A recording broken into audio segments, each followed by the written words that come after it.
an F-rank hero, but he trained hard and unlocked SS rank power to become the strongest hero. Lightning flashes and thunder rumbles in the sky as a young man suddenly gets flung to the ground.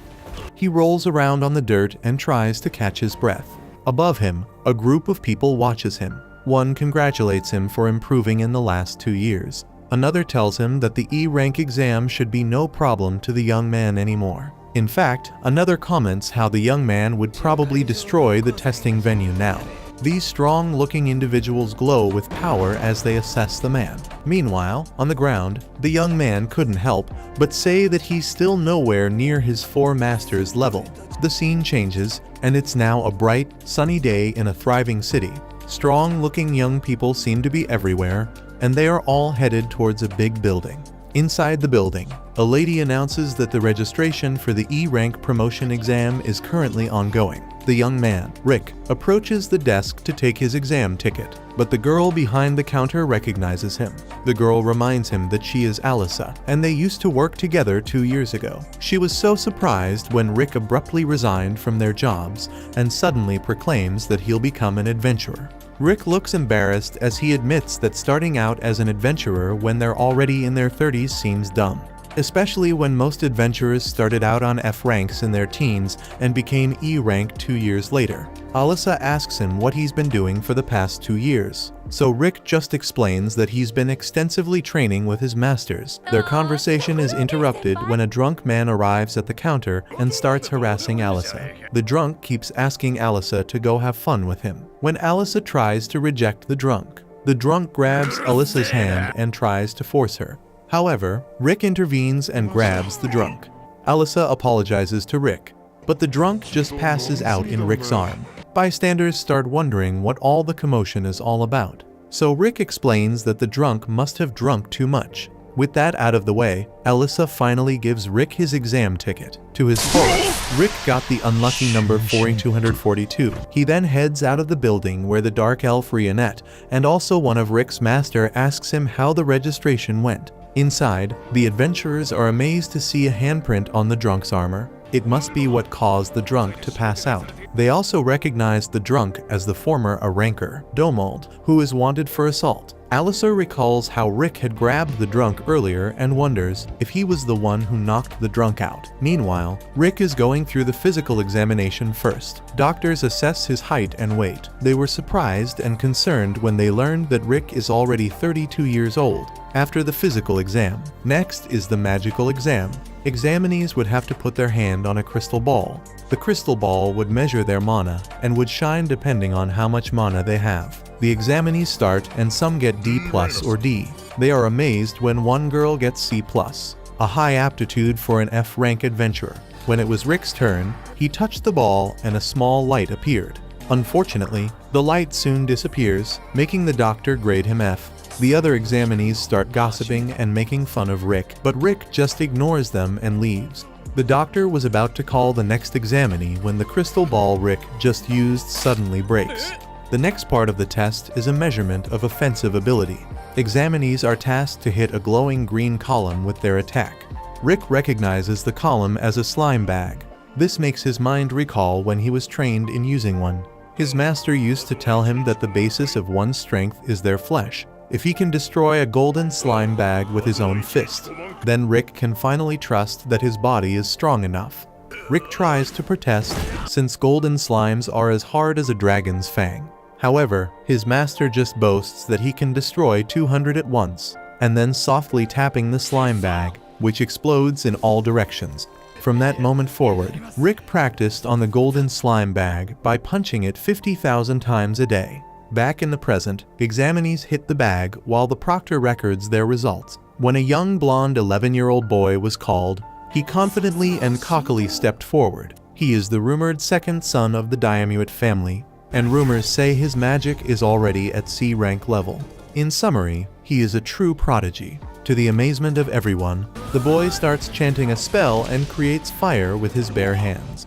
He then launches an attack, creating a fist-sized fireball and shoots it at the slime bag, which promptly absorbs it. Rick was surprised at how tiny the fireball is, but everyone else seems amazed at the attack. But for Rick, All he can think of is how another one of his masters loved throwing fireballs at him. Unfortunately, his master's fireballs were the size of houses that then exploded like a nuclear bomb. He wonders if the boy just condensed his magic because they are indoors. After a few more examinees, it was Rick's turn on the slime bag. He was about to start when the proctor remarked at his age of 32. The proctor then tells him that his mana never had time to grow since he started so late, and this was shown in his mana results. As such, he advises Rick to give up. Rick could feel the gaze of the other examinees that are all much younger than him, but his mind still remembers how he always stood up and continued his training. Even with bloody fists, he doesn't understand what's wrong with becoming an adventurer at his age. Rick then punches the green slime bag so hard in anger that it slams into the wall, destroying it and spraying green slime all over the room. Everyone was stunned while Rick looked at his hand and guessed that the slime bag must be defective. Meanwhile, the young boy is getting annoyed at Rick for upstaging him. He promises to show him up at the next test, the defensive magic. Unfortunately for him, Rick is once again surprising everyone as he withstands the proctor's attacks at the next test. The proctor recognizes that Rick is still using first nature magic to block his attack, and he advises Rick to level it up for the next one. Rick then admits that he can actually only use first nature magic. Nevertheless, he is confident in his skills. The proctor concedes and starts casting a fifth nature magic attack. A huge cyclone of air blasts forth from the proctor's hands, hitting Rick directly in the chest. The huge cyclone of wind even breaks the magic barrier surrounding the venue. Sylvester Urselnia, the first-ranked knight of the Royal Knights, who is on the outskirts of the city, sees the shockwaves coming from the training grounds and assumes that something terrible is happening there. So, he quickly makes his way to the exam center and learns from one of the examiners that an F-ranked weak adventurer blocked a military-grade nature magic just by using a defensive first nature magic. Sylvester finds it unbelievable, and so he assumes that the examiner is joking around with him. The examiner promises him that this is the case and even shows him the profile of the examinee. Upon taking a look at the details, Sylvester finds it even more questionable that a 32-year-old middle-aged man who was nothing more but a guild receptionist a few years ago has suddenly become this powerful. After the defense test, the first round of exams comes to an end, so Rick heads outside with Rionette to rest for a moment. Rionette reminds Rick that the next exam will be an intelligence test, meaning that it will be a written exam to measure all of the adventurer's IQ. Rick confidently announces that he will get a 100% score in the written test, telling Lynette that just because he was a receptionist, she shouldn't underestimate his intellect. Still, all he did for 14 long years was welcome drunk negative IQ adventurers, and that is why Rionette is skeptical of him getting top marks. Rick realizes that he cannot convince her into thinking that he is intelligent, so he drops his act and tells her that he is more worried about the very first round. The results that came were not very satisfactory to him, even though he clearly nailed everything in the practical exams. But because his magical powers of mana were ranked as an F-, he thinks he will not attain a high rank. Rionette comforts him, telling him that no matter what the result might be, he should be proud of himself as he has shown astonishing growth in the past 2 years. The blonde prodigy, who just can't mind his own business, comes to annoy Rick and Lynette because he has nothing better to do with his life. Rick recognizes this sore loser as the so-called prodigy but fails to recall his name. So, the guy introduces himself once again as Freed Diamuit. Rick doesn't want to be involved with any minors, as he doesn't want to get cancelled by the internet. So, he asks the little boy why he has come here and if he has gotten lost. Seeing his angry face, Rick assumes that the kid is perhaps looking for his parents, and so he offers to help him look for them. Freed, of course, finds Rick's unintentional remarks rather insulting and accuses him of deliberately stealing his thunder at the exam. According to Freed, it was his long-awaited dream to become the main character, and so he had planned the whole year how he would show off his brilliance at this exam. But because of Rick, he failed to have a heroic debut and couldn't stand out. Seeing that the kid is almost on the verge of tears, Rick tries to calm him down, promising him that it wasn't his intention at all. While he is desperately trying to come to an understanding with this dumb kid, another dumb loser with a wacky haircut enters, accusing Rick of making children cry.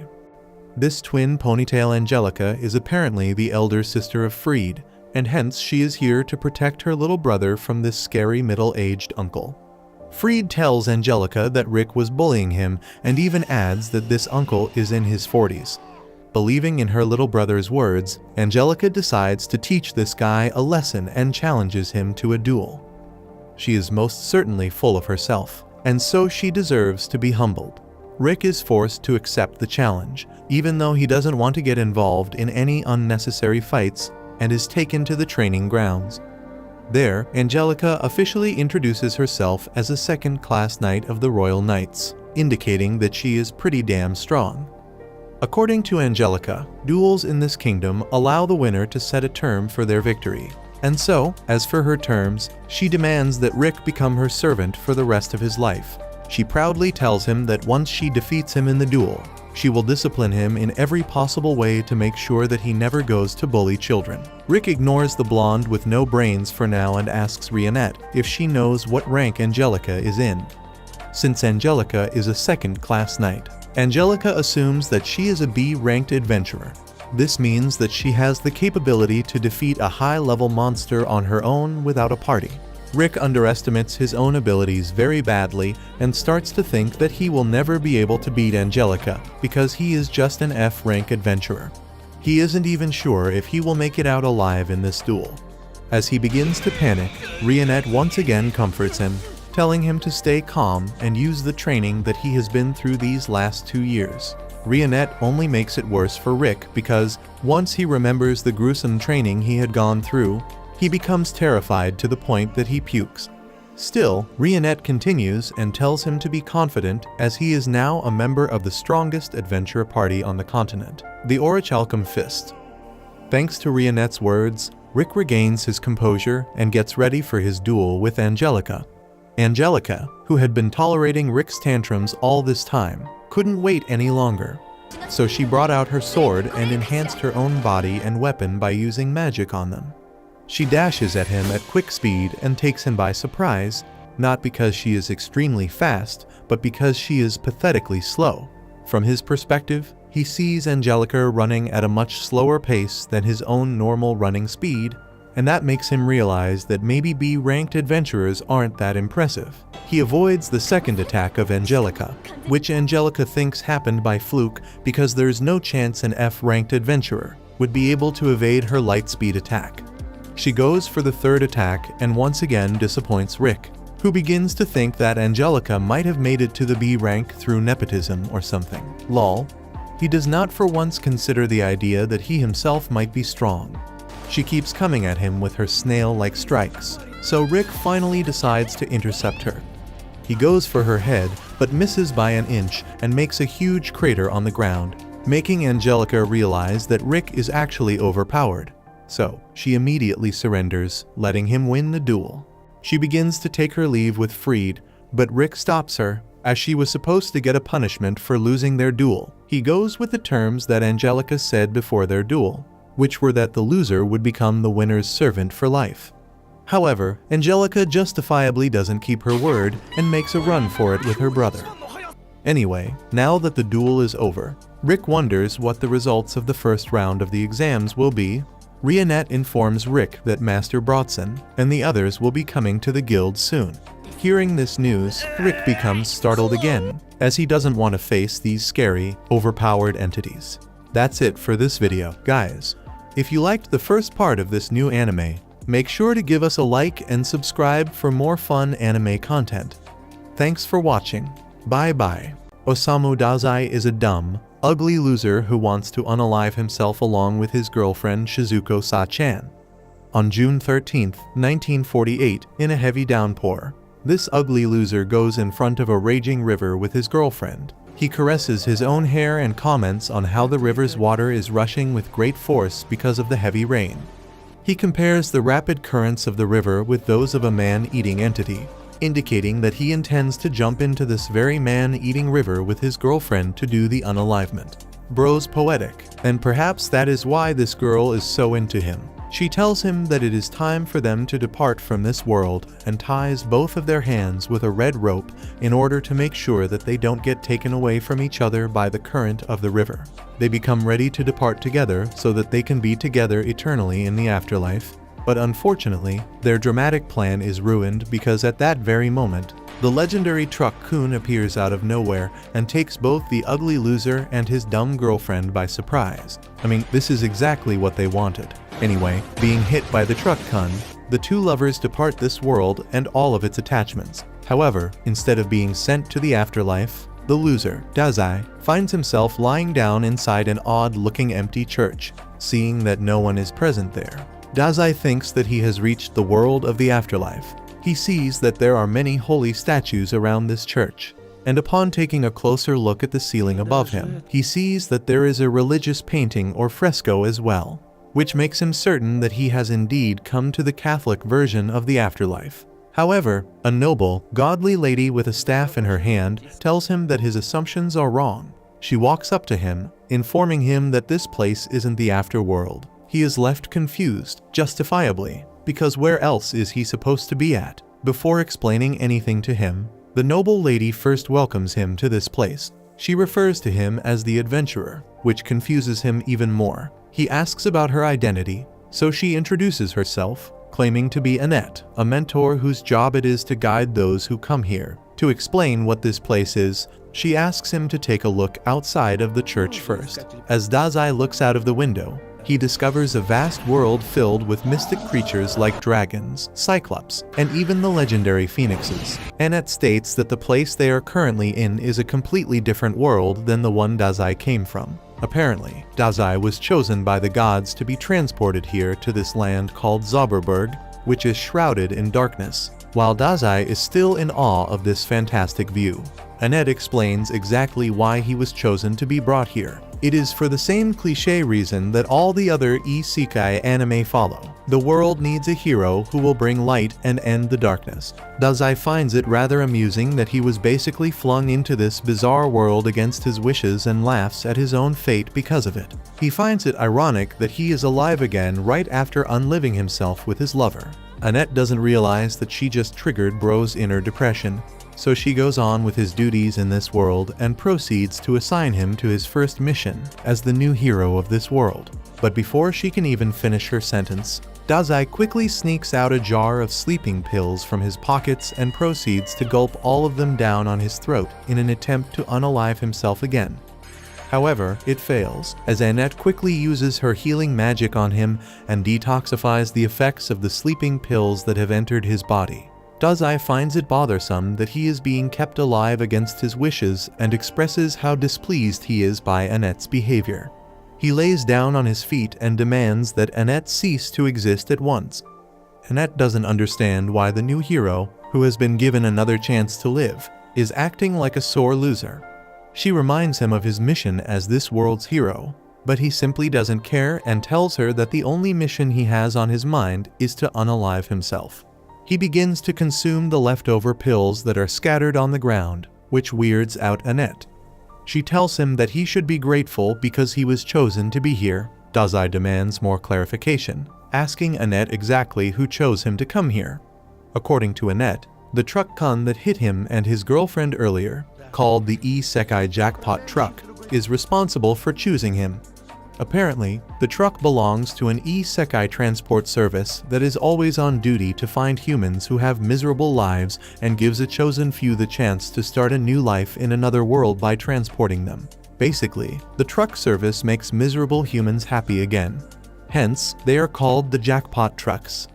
So, Annette believes that the fact that one of the Truck-kuns sent Dazai here is proof that Dazai's life was miserable back on Earth. So, she advises him to move on from his past life and start a new journey here in the magical lands of Zauberberg.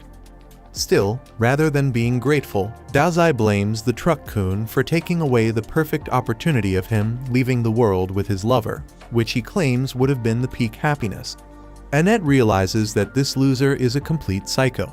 So, she ignores him for now and instead focuses on seeing what kind of overpowered stats the gods of this world have blessed him with. Unfortunately, this loser is not only ugly but also embarrassingly weak with 1 HP, 1 level, and 0 magic power. Not only that, he is also poisoned. Annette realizes that Dazai is completely doomed, and so she loses all hope in this new hero. She assumes that Dazai was transported here by mistake and tells him that he cannot survive in this world as he does not have the skills needed to survive. This is exactly what Dazai needed to hear because not surviving is his true goal. So, he unhesitantly walks outside of the church to venture into the outside world, hoping to find a place where he will be able to unalive himself. Annette in the past always took pride in her role as a guide for the adventurers who came here, but after repeating the same process of helping overpowered heroes, her excitement faded away, and she soon became an NPC whose only job was to repeat the same lines over and over again. But now that there is a guy who is different in his own ways, the sense of thrill has returned in Annette, so she wishes to help him and tries to stop him from leaving. She advises him that he should at least pick a profession before leaving, but he doesn't choose any as he is already an author by nature. With Dazai leaving, the gates of the church close, and Annette becomes excited again, stating that Dazai is the ideal type of man for whom she has been waiting all this time. Meanwhile, Dazai walks in the endless meadows and discovers a road sign that is written in a language that he doesn't understand.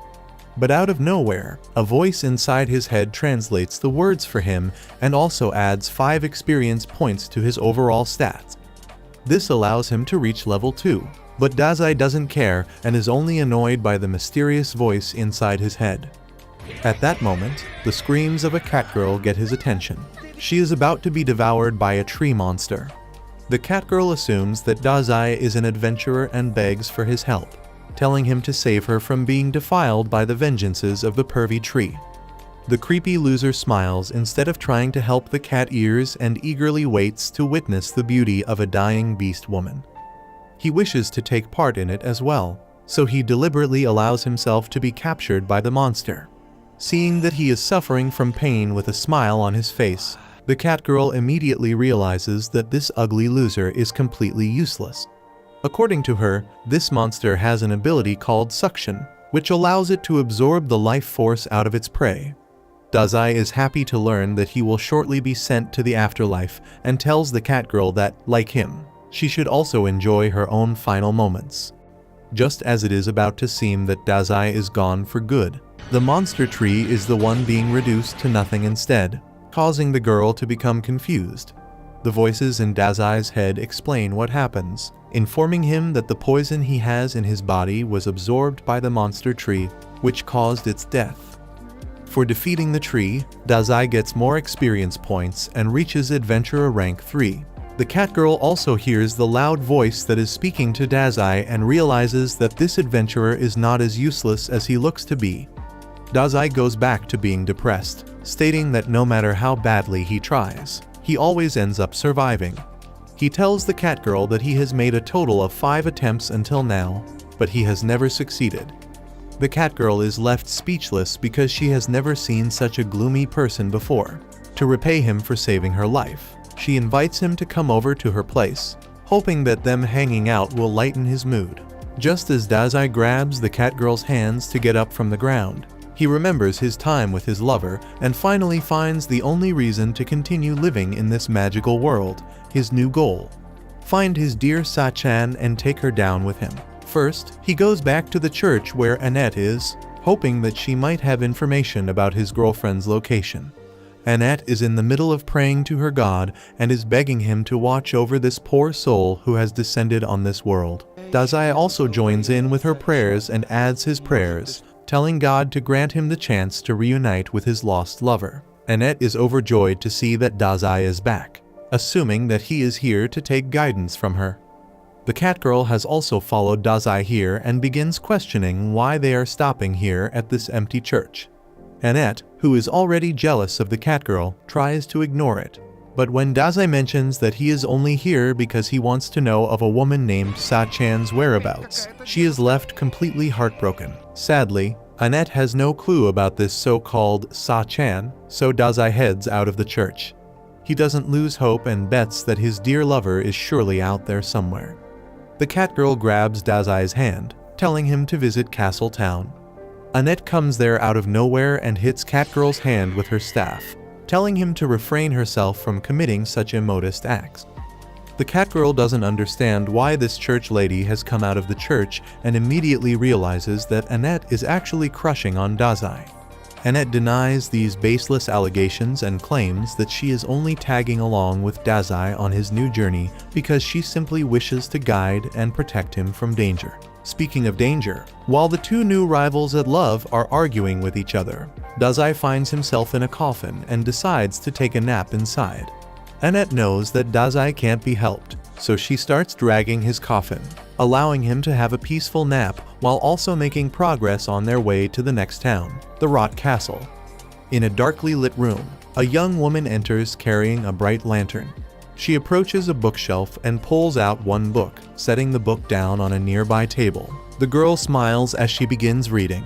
The book tells the story of Ike, a magician. Ike was the grandson of Romberg, the master magician, and he served in the Demon Lord's army. The demon army waits patiently outside the city walls. Ike's eyes gleam and all of a sudden, the walls explode. He then points his staff forward, signaling for the army to charge.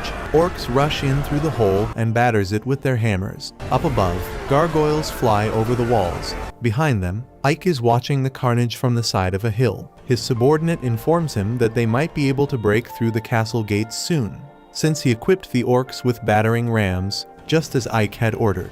Inside the city, guards are dying left and right under the demon's onslaught. When some manages to kill an orc, an ogre just kicks them away and slams their big hammers down on them. Inside the castle, the Knight Commander is watching the battle unfold. He then hears a noise behind him, and when he turns, it was Ike. The Knight Commander asks if he is the Demon Lord's army commander. Being a polite invader, Ike introduced himself as the commander of the Demon Lord Army's 7th Corps Undying Brigade. He then lays out 3 possible options for the Knight Commander. First, they can surrender and turn their territories over to them.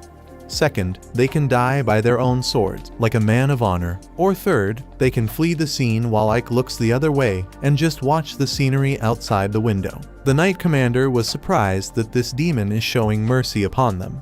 However, he replies that none of the options are agreeable to him. Instead, he abruptly brings his blade up and leaps to attack Ike. Ike already knew this would happen, and he easily blows away the Knight Commander with a spell, rendering him unconscious. His subordinate arrives, glad that his boss is okay. However, he is taken by surprise when Ike orders him to tend the Knight Commander's wounds.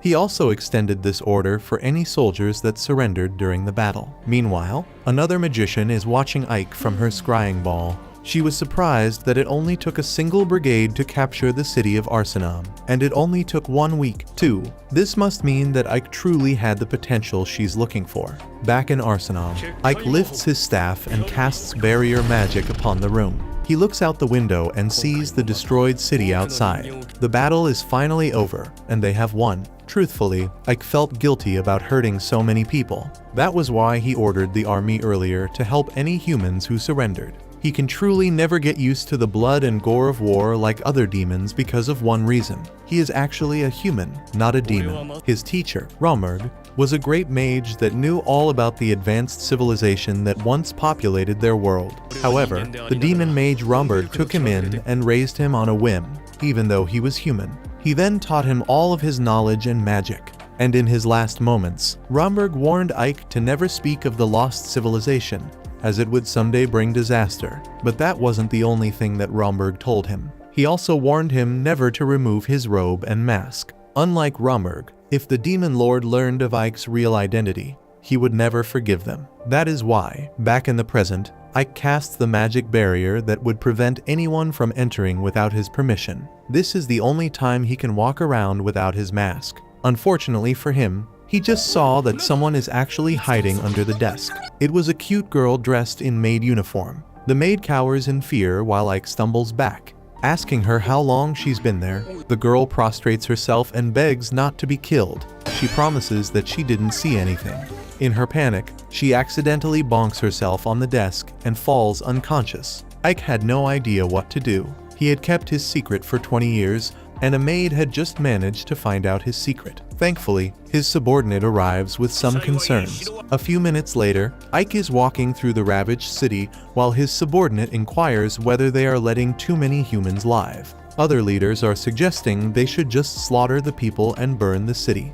However, Ike points out that Arsenam is a trading city and they can earn money through the taxes the humans pay. If the humans are all dead, then who would pay them? They then stop when a group of humans blocks their way. Ike's subordinate tries to shoo them away, but the humans just want to ask Ike something. How much tax is Ike planning to levy upon them? Ike reveals that they will pay the same tax, which relieves the humans, but Ike further warns them that anyone who resists will be punished. All of a sudden, Ike vanishes as someone teleports him. Ike then found himself being attacked by a golem. He dodges and backs away while cursing his boss, the female magician who is currently watching him. Ike summons his staff and destroys the golem. The female magician then compliments Ike's strength. This female magician is actually the Demon Lord's Army 7th Corps commander, Saphiro. She is Ike's boss and the only demon who knows he's human. Ike asks her why he was summoned, so Saphiro explains that the Demon Lord, Darukuten, wants to meet with him. They are impressed how Ike had conquered Arsenam in a week, so Saphiro was ordered to bring him to their castle. Thus, Ike places his hand on Saphiro's shoulder and they teleport once more. Back in Arsenam, the female maid finally regains consciousness. She tries to head towards the door, but a barrier blocks her way. She then notices a plate of food nearby with a note asking her to eat but stay in the room. Unfortunately, the girl doesn't really know how to read demon writing, so she just puts the paper down and starts eating the food. Meanwhile, Saphiro and Ike had arrived outside the Demon Lord's castle. The miasma surrounding it is so strong that it's actually already affecting the human Ike. They approach the entrance, where a trio of demons is guarding the way. Ike is nervous since the guards would surely check everyone that tries to meet with the Demon Lord, but Saphiro assures him that she will take care of it. She then casts a quick spell that wraps around Ike's robes. When they reach the door, the demon compliments the aura of magic emanating from Ike. He compliments Ike for following Romberg's footsteps. Ike was surprised that even after his death, Romberg is still famous and known by all demons. Meanwhile, Saphiro points out that they should hurry up since the Demon Lord is waiting for them. The guards quickly let them pass, and they finally enter Doberberg, the Demon Lord's castle. It was built to display the Demon Lord's power, so it was designed to be very large with long corridors. They are currently walking through one of these corridors, and Ike asks Saphiro if they are still far. He was actually jealous that Saphiro is using her magic of flight to avoid walking. He can actually use the same magic, but unlike Saphiro, who has perfect control and can hover over the floor, Ike can just jump very high using the spell. When they finally reach the audience chamber's doors, Saphiro tells Ike to stay outside while she talks to them first. The current Demon Lord, Darukuten, is actually the leader who made the demons finally start winning the war against humanity. He is the strongest demon, and rumors say he is cruel and cold. Not only that, he kills everyone including friend or foe, but if they are useful to him, he would utilize them to their fullest potential, even if they are weak. In summary, Darukuten is very practical and only judges people based on ability.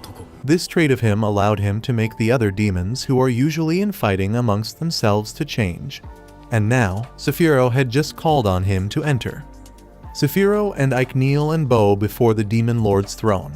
When Darukuten tells Ike to raise his head, Ike is surprised to see that the Demon Lord is actually a girl.